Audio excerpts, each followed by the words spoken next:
7, qui est en fait la partie 2 du camp de méditation. Je vous invite à aller voir la partie 1 qui est sortie la semaine dernière si vous ne l'avez pas vue. Mais dans un premier temps, je voulais juste vous remercier parce que là, c'est trop bien en fait. Genre, je kiffe trop. Merci pour vos retours, merci pour les commentaires, merci pour la force. Je crois qu'on doit être 250 ici, 500 sur Instagram, peut-être 300 sur TikTok maintenant. Et c'est génial, c'est génial. Je pense que la moitié ici, par exemple les 200, la moitié c'est mes potes ou des connaissances. Mais c'est cool en vrai, vous voyez, bah, je voulais apparaître sur Internet de manière intelligente et je vois que j'ai des bons retours et que le parcours intéresse. Le parcours intéresse. Et puis voilà, on a toujours été dans une société de consommation. On consomme absolument tout. Mais alors, si je consomme, il faut que derrière je crée. C'est ça, moi, la règle que je me suis fixée. Je consomme, je crée derrière. Je consomme, je crée derrière. Et j'ai toujours eu ce truc-là de... Il faut que je fasse quelque chose, tu vois, je peux pas avoir une vie normale, suivre les règles, suivre les gens. Il fallait tu vois, que j'innove à ma manière. Bon, là, je suis pas dans l'innovation pure, hein, mais au moins pour notre génération, j'apporte quelque chose d'intelligent et c'est cool. Donc voilà, bienvenue dans ce vlog numéro 7, partie 2 du camp de méditation. Donc durant mon solo travel en Asie, j'ai eu l'occasion de rejoindre un camp de méditation en Thaïlande où se pratiquait le Vipassana. Donc c'était 8 jours dans le silence avec 10 heures de méditation par jour. Et là, je vais un petit peu vous expliquer du coup mon expérience et comment ça s'est passé. Et déjà, pour vous donner un petit peu plus de contexte, je vais vous expliquer ce que c'est que le Vipassana. Alors, c'est une pratique de méditation très ancienne qui date de l'époque du Bouddha, donc il y a près de 2500 ans. Et en fait, le Vipassana reprend les enseignements du Bouddha, donc le Bouddha qui a atteint son éveil, qui a atteint son illumination en son temps, et qui divise son enseignement en 3 parties qu'on appelle Dhamma. Donc premièrement, on a Sila. Sila, c'est la moralité, c'est le fait de respecter les codes moraux de notre société, ne pas tuer, ne pas voler, ne pas mentir. Après, on a Samadhi, qui fait référence à la concentration, à la maîtrise de l'esprit grâce du coup à la respiration. En fait, la méditation Vipassana, elle était vachement axée aussi sur l'intention que tu mettais sur ta respiration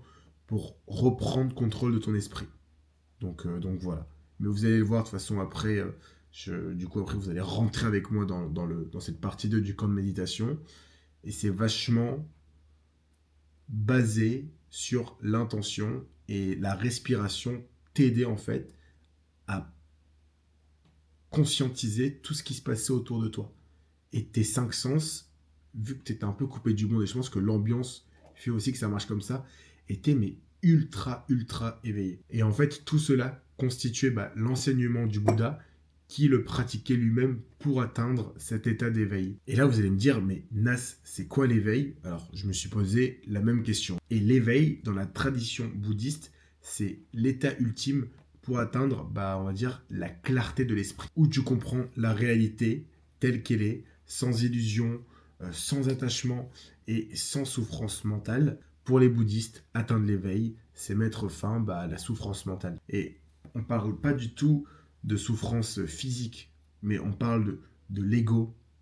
L'ego, c'est un sujet mais qui régit notre société et qui est tellement important aujourd'hui que je pourrais en faire une vidéo d'1 heure en vrai. Donc il y a l'ego, la peur, la jalousie, le stress, les attentes, la colère, le besoin de contrôle. Et l'éveil, en fait, c'est la paix absolue, quoi qu'il arrive. Et c'est cet état-là qu'on essaye d'atteindre. L'organisation, du coup, elle était assez simple parce que j'ai vécu comme un moine, littéralement, pendant 8 jours, dans le silence et là où je méditais plus de 10 heures par jour. Bon, là, les petits haters. Je vous vois arriver, les gars, parce que j'ai déjà vu un peu des petits commentaires. Il faut savoir que je sortais peut-être ma caméra littéralement entre 15 et 30 minutes par jour où on méditait entre 10 et 13 heures. Et moi, je me considère pas du tout expert. Et voilà, j'avais envie un peu d'expérimenter auprès d'auditeurs. Mais en l'occurrence, je pense que ça peut frustrer des personnes. J'ai 20 ans, j'avais 20 ans, là j'ai 21, j'avais 20 ans, chill. Et dans un second temps, je pense que émotionnellement parlant, euh, honnêtement, mon cerveau n'était pas complètement prêt. Enfin, c'est brutal comme expérience. Je pense qu'il faut vraiment la vivre de l'intérieur pour comprendre à quel point, d'un coup, comme ça, t'es coupé du monde, sachant que moi, je voyageais déjà solo pendant ce road trip en Asie. Donc voilà, il faut un peu contextualiser cette expérience. Et c'est normal qu'il y ait des critiques, hein. On ne peut pas plaire à tout le monde. Et même moi, je comprends que ça puisse déplaire à des personnes. Mais voilà, je voulais juste le dire. Et comme je le dis dans la vidéo, ça a ouvert une petite porte dans mon cœur à la méditation. Et je sais qu'un jour, je retournerai faire une expérience comme celle-ci, peut-être de manière plus intime. Donc on se levait à 4 heures et on avait une première méditation de 4h30 à 6h30. À 6h30, du coup, on allait manger dans le silence, toujours. Après, de 7h30 à 11h, on avait une autre méditation, sachant qu'il y avait entre chaque méditation entre 15 et 30 minutes de pause. Après, on mangeait de 11h à midi.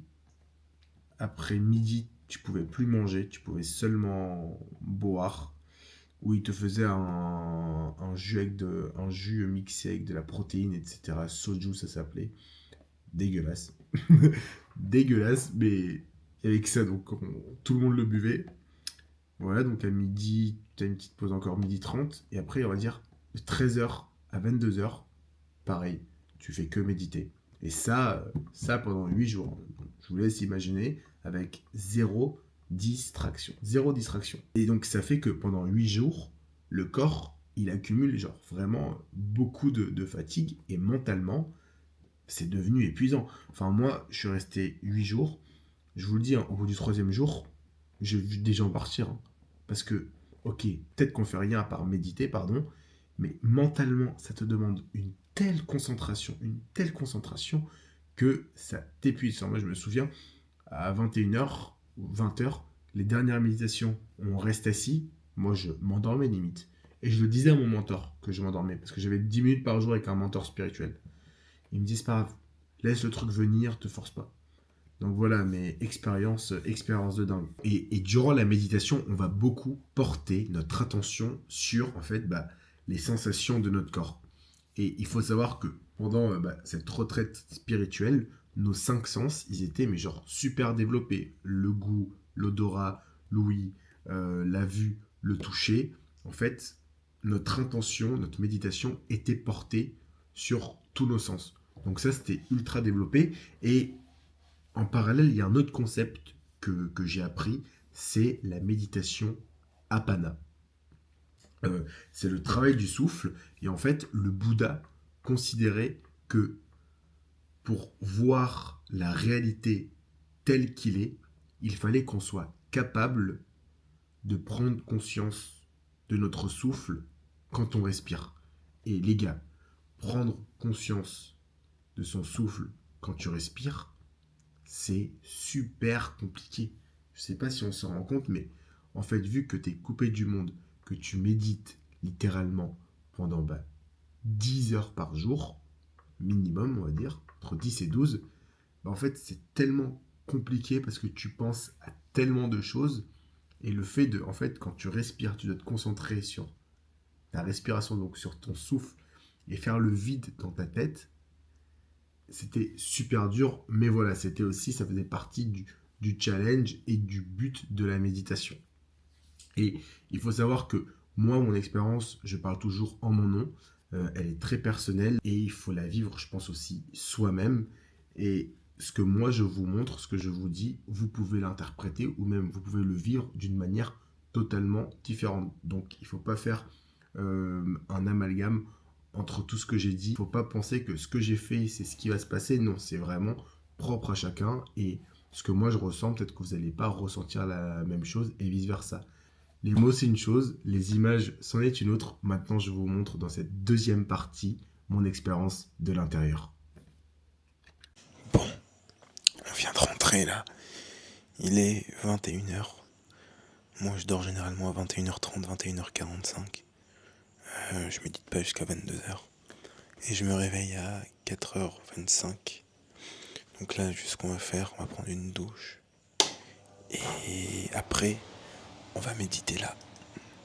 En gros, j'ai un petit espace dans ma chambre ici.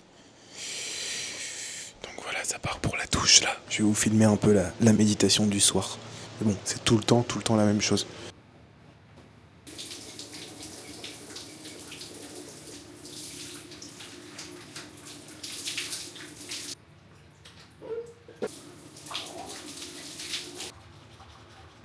Bon, shower terminé.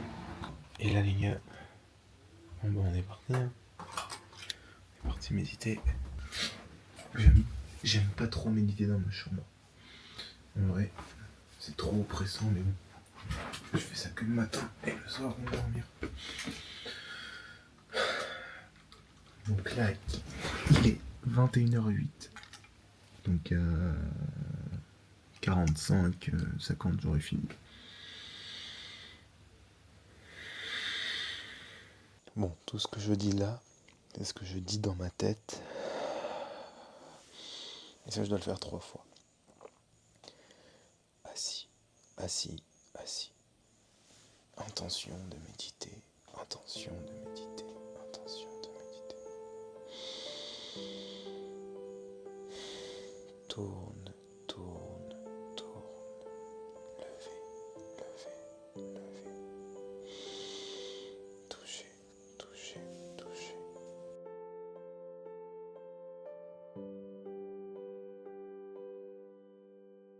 Intention de me lever, intention de me lever.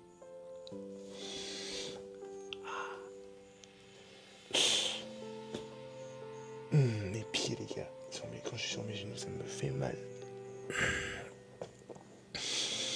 Donc ça, c'était le premier mouvement. Maintenant, c'est la marche méditative. Berg. Marche méditative. On met le chrono 15 minutes.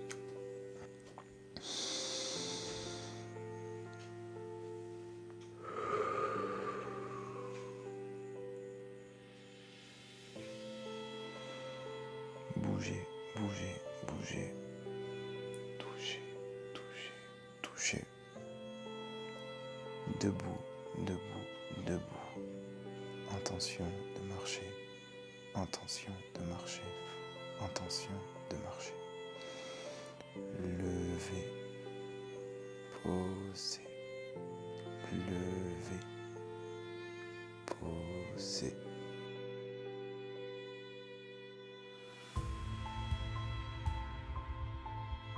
Et maintenant de la swan. Et ça, c'est ce que je préfère.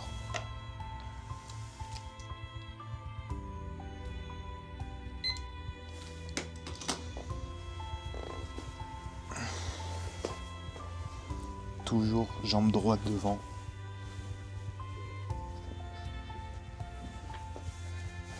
Ne me demandez pas pourquoi.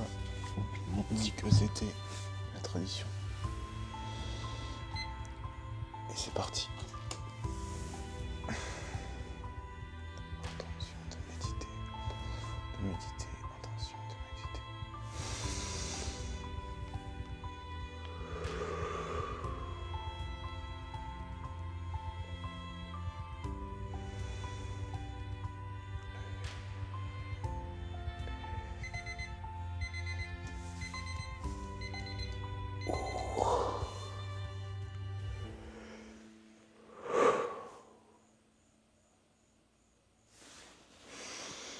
Bon, là on a fini.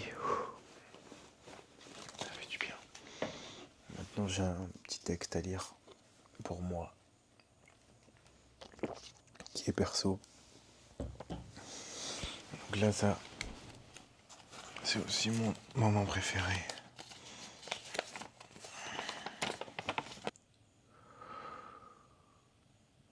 De finir, intention de finir, intention de finir.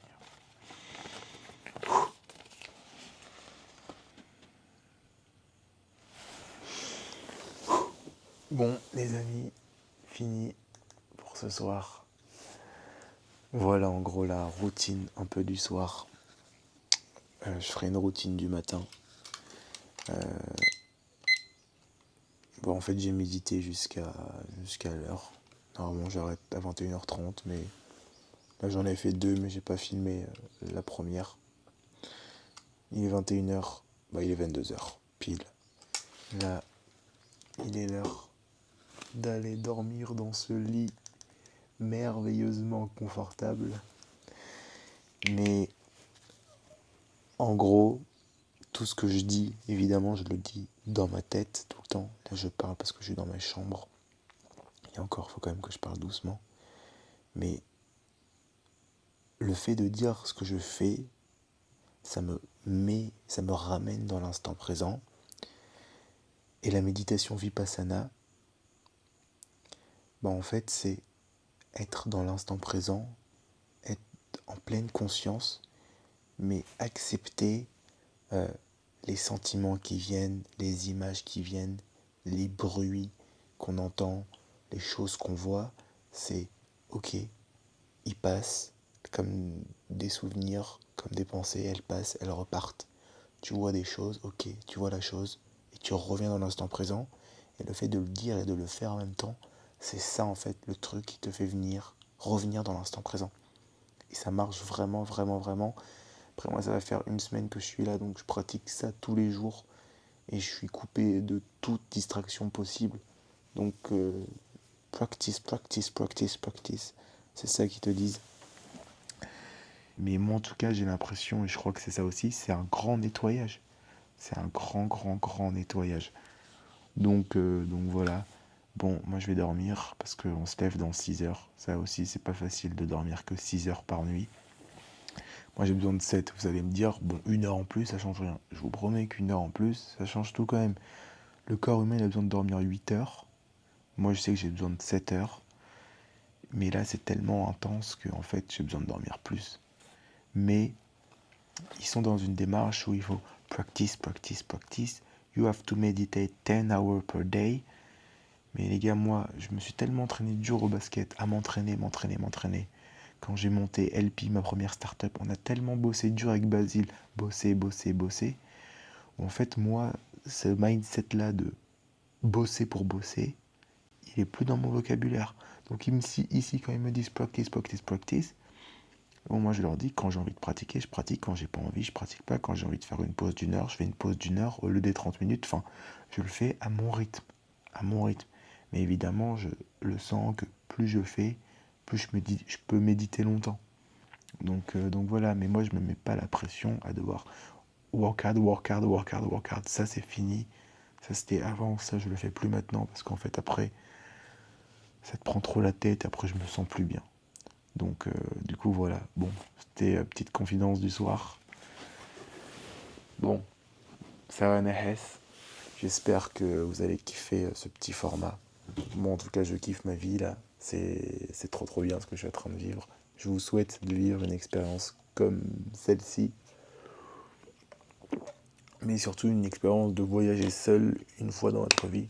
Moi je sais que j'ai de la chance de le faire à mon âge. Et je suis extrêmement, extrêmement reconnaissant et je le dis tous les jours. Merci, merci, merci. Donc voilà, parce que je sais que dans le monde, il y a plein de conflits, il y a plein de guerres, il y a plein de problèmes politiques, des problèmes de religion, il y a plein de choses horribles et de pouvoir être là en fait et de vivre une expérience qui va me faire grandir. Je sais que quand je vais revenir en France, après 3 mois, et après toutes les expériences que j'ai faites, les gens que j'ai rencontrés, je serai plus le même et c'est un peu ça que je venais. Je cherchais ça en fait. Donc voilà, je suis très content. Bon, sur ce, je vous embrasse. Moi je vais dormir. Bye. Ouais, j'avais oublié aussi. Donc les gars, moi j'ai un petit conseil. Tu dors par terre, du coup. Tu dors pas vraiment par terre, mais bon, l'épaisseur du matelas, c'est ça. Pour moi, c'est par terre. Technique pour plus avoir mal au dos. Si tu dors comme ça, droit.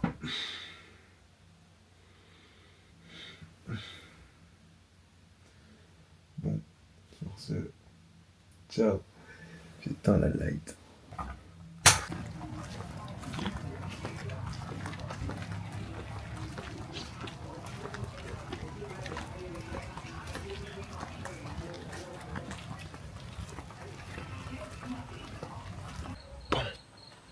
Là, ça part pour la dernière méditation.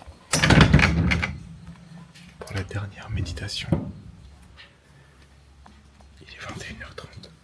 Tac. Ça, c'est une autre pièce du coup. Où on peut méditer. Tac.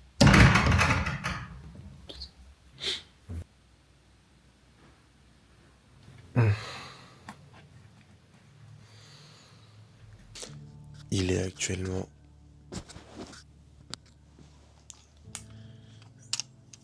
4h30 du matin.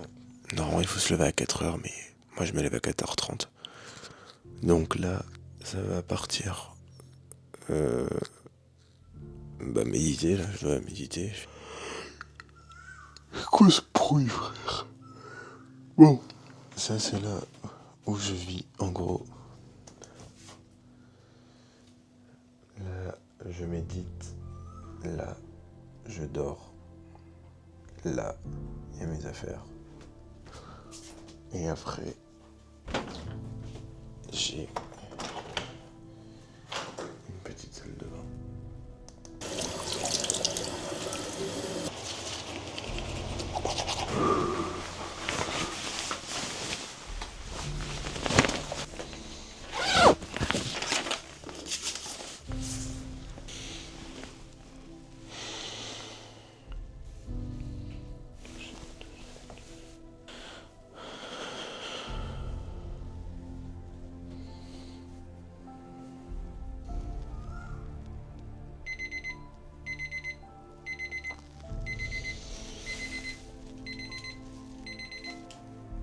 En fait, tu poses l'intention sur ce que tu fais, tu le dis pour que ton subconscient comprenne en fait que tu es en train de le faire en même temps. Et par exemple, le bruit que j'entends, les pensées que j'ai, les émotions que je ressens, ça peut être de la joie, ça peut être de la peur, et ben en fait, je dois l'exprimer.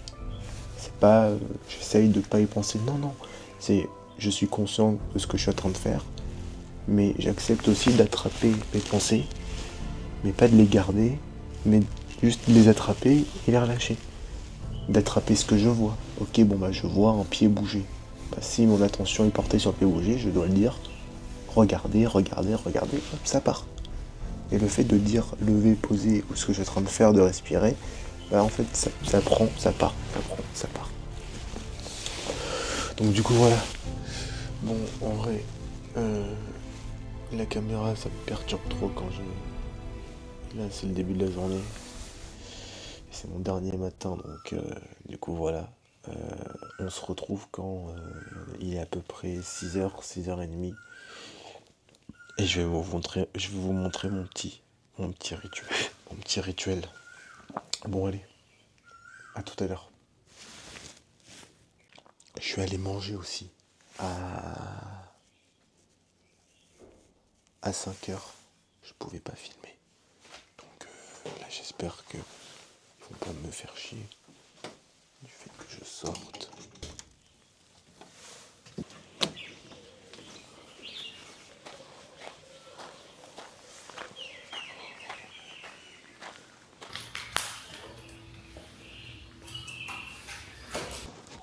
C'est quoi exactement le concept de Vipassana?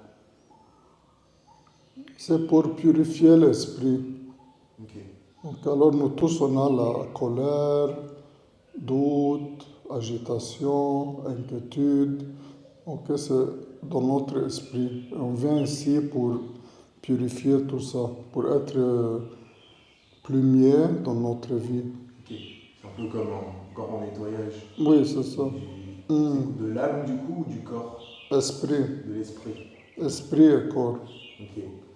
Et il y a plusieurs monks dans le village que j'ai croisés, et j'ai eu l'occasion de discuter avec certains monks aussi, mais je leur ai pas demandé c'était quoi un monk. Monk, Toi, c'est... toi, tu es un monk. Non, monk, c'est quelqu'un qui suit 227 préceptes, les règles qu'on a pris maintenant. 227. Ok. Ok, c'est quelqu'un qui... Leur vie, c'est pour... il faut un bon exemple pour nous. Ok. Ils étudient, ils méditent, ils enseignent. Ok. Ok. Et toi, du coup, est-ce que tu as une classification ici? Est-ce que tu as un grade en tant Non, qu'enseignant? non, non, on est en blanc et Ok. mais on suit les 5 préceptes. Et quand on est dans la retraite, on suit 8 préceptes. D'accord. Alors ça change. Maintenant, parce que tu pars, tu descends de 8 jusqu'à 5. Oui. Ok. Et donc nous, la méditation vipassana qu'on fait, elle est basée aussi sur le bouddhisme du coup. Oui, oui, C'est ça du vient bouddhisme. de... Et est-ce que le bouddhisme, par exemple pour ceux qui ont une religion, c'est une religion? Est-ce que tu peux être chrétien, musulman et faire une méditation vipassana? Oui, toutes les personnes sont bienvenues ici. C'est seulement pour être un plus mieux musulman, un plus mieux chrétien, un plus mieux juif. Voilà. Ça s'ajoute à la religion. Oui, C'est pas une c'est une religion. philosophie. Voilà. C'est la base de la pleine conscience. Ok, ok, très bien. Et ma dernière question, c'est, donc on a eu, donc moi ça va faire une semaine que je suis ici, il y a eu plusieurs règles, pas le droit au téléphone, pas le droit de parler aux gens, on ne peut plus manger après-midi, on se réveille à 4 heures, on termine à 22 heures, bon, en général, pas le droit de chanter, danser, écrire. Pourquoi ces règles-là dans cette retraite spirituelle? C'est pour on voit qu'est-ce qu'il y a dedans plus profondément. Parce que normalement, on évite toutes notre pensée, on évite notre sentiment et on n'a pas vraiment le temps pour voir qu'est-ce qui vraiment est dans notre cœur. Ok. Ok, on est en train de fuir ou éviter au téléphone. Quand c'est quelque chose qui nous plaît, ok, on suit ça à chaque fois dans notre vie. Ok, mais à la fin, toute cette envie et désir, ok, ça nous donne des expériences dans la vie, mais à la fin, pour vraiment avoir du sagesse et aller plus profondément dans notre esprit et cœur, on doit méditer, on doit être en silence pour voir qu'est-ce qu'il y a dedans notre cœur. En fait, c'est pour pas chercher de distraction, en parlant avec les gens, on peut pas, de se retrouver pleinement. Et c'est soi-même. seulement une semaine ou 3 semaines. Ouais, C'est pas que, mais ça nous donne quelque chose de très important. ok, ok. Ok. Merci Mohamed. Merci beaucoup en tout cas pour l'accompagnement et pour m'avoir permis voilà, de découvrir ce genre d'expérience. Vous m'avez ouvert une porte vers la méditation, vers la spiritualité. Je sais que je continuerai chez moi au moins 10 minutes par jour le matin. Merci, c'est très fort. Ok, ok, ça marche. Bon, Merci beaucoup. Bon, là je viens de finir avec mon mentor. Bon, finalement il voulait parler avec moi, donc là c'est là aussi où on peut méditer. C'est mon endroit préféré le matin, quand le soleil il se lève là et que t'as le vent frais du matin et en même temps le soleil. C'est l'endroit où je médite quand j'ai fini mon petit rituel après, après avoir été au lac. Vous allez voir le lac, je kiffe trop. En plus je me suis fait une copine qui vient tous les matins me voir. Donc c'est trop bien. Là c'est mon dernier jour pour moi ici. Donc là il m'a fait le rituel du départ. Du coup j'ai pu lui poser quelques petites questions. Bon, quand j'ai demandé au début il voulait pas trop mais il m'a dit oui. C'est pour ça que mes questions je les ai un peu improvisées.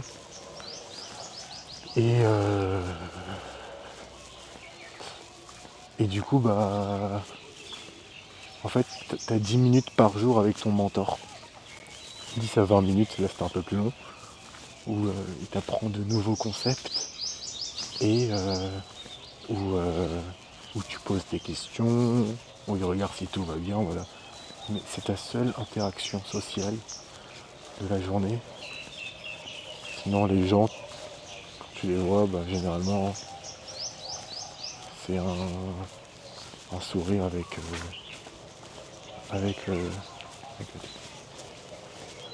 comme ça.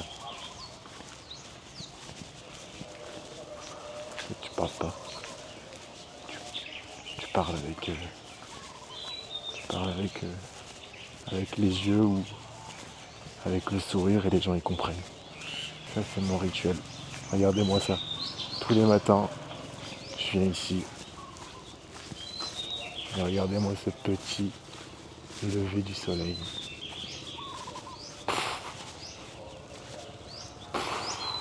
Là tu prends une claque.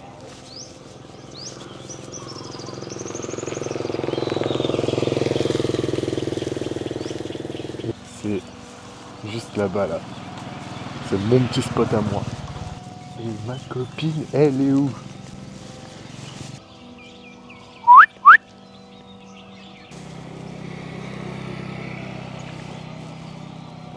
Non mais c'est incroyable.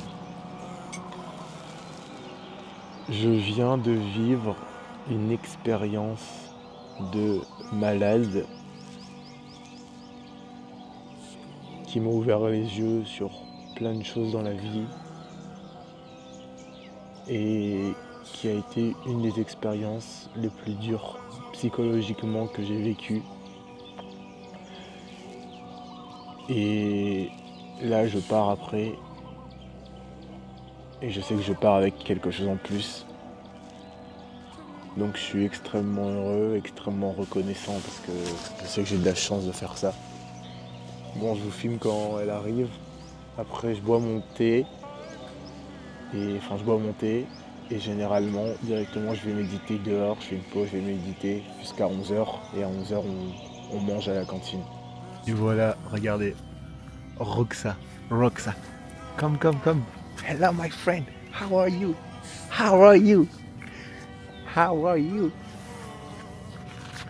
Tous les matins, elle vient me voir. Come. En vrai, elle va me manquer. C'est mon petit compagnon. Et voilà. Tranquillou, elle se lâche. Et voilà, oh là là. Bon allez, c'était mon rituel du matin. On se dit à tout à l'heure. Bye. Bon les amis, c'est la fin. Voilà, après 8 jours, passés dans cette petite chambre.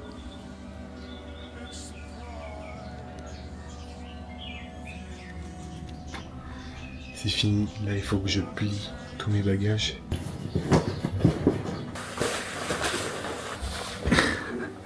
Voilà comment je voyage.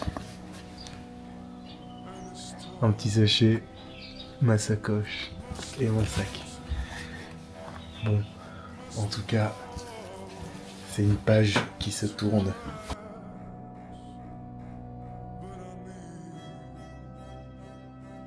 Take the time.